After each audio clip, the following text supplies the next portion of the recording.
All right, so today's video is about the Dallas Cowboys defense and about my concerns for this upcoming 2016 season. So, in light of the suspension of Rolando McClain for 10 games and Randy Gregory for at least 4 games, but with the possibility of 10 games and the suspension of DeMarcus Lawrence for 4 games, the front seven has taken a hit, and that's scary because that was one of the better parts of the defense last year. And without them, I feel like we're taking a step back.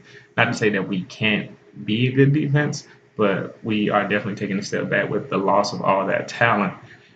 And the issue really comes because ever since Rod Marinelli has been the defensive coordinator of Dallas, which is 2014, we've improved. We went from last in the NFL in 2013 to about middle of the pack in 2014. And last year, although you couldn't tell from the media stories, we got a lot better even still, even with the lack of a pass rush and turnovers. A lot of people were looking at turnovers and lack of pass rush and were saying this is a bad defense. But when you actually look at the games, you notice that the Dallas defense kept us in the game a lot of times, and people weren't taking a note of that. I mean, when we played the Buccaneers, we lost 10-6. We played the Patriots. We lost 30-6. So you look at that final score, you're like, oh, the defense played horrible. No, the Patriots did not get 30 until well into the fourth quarter. Dallas was holding them down the whole game. The problem was that our offense was not able to help the defense out, and they were kept having to go back onto the field, and they weren't able to sustain success. And eventually, your defense is going to break down. But I watched that game; we held them well. Byron Jones played Rob Gronkowski well.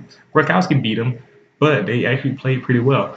Even against the Panthers, we had a few turnovers and they outplayed us, but the score was still only 33-14. And you look at the 30 points, you're like, wow, defense, but the defense played well. It's just that we kept giving them the ball short field and couldn't stop them. Eventually, at that point, once the game got out of hand, so the defense played well. The secondary played better than expected.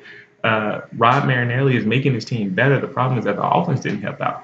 But what I'm getting at here is that we have Rolando McClain, who was probably one of the better middle linebackers in the league when he had his head on straight. And when he's healthy, when he's on the field, he makes our defense 2 times better. He's just that good.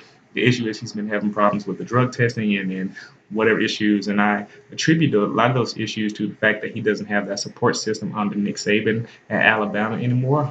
Being an Alabama fan myself, when I watched him at Alabama, he was the leader of the defense. He's a very smart guy, very talented, can play both the run and the pass. But in these situations now, where he is now, he still displays those tendencies, but he can't stay on the field long enough to prove his value.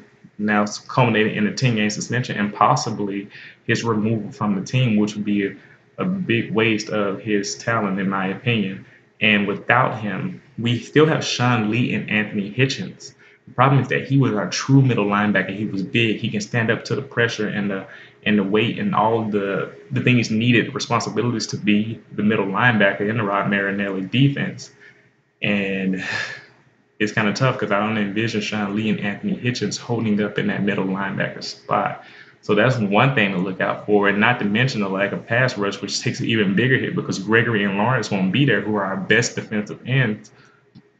And that's trouble. We're going to have to hold up against the run and maybe just hope that our secondary plays well. Good news is that we get Orlando Scandrick back, who is our best corner, and we do have Byron Jones playing safety, and maybe Morris Claiborne takes a jump up, and Brandon Carr can go from being average to above average and maybe playing a little bit better than that. Secondary should be fine, but we still need that pass rush. And so those are my concerns because with the front seven taking those guys out, that puts a lot more pressure on the secondary. And I'm not sure if we can hold up, especially if our offense isn't playing as well. So if the offense plays well, the defense might be able to hold off until we get our pass rushers back. But if not, we could find ourselves in the same situation as last year where the defense is having to be on the field so much that they can't keep us in the game forever. And those are my concerns for the Dallas Cowboys defense in this upcoming 2016 season. We'll see how it plays out. Let me know what you think about it, and I'd love to make more videos.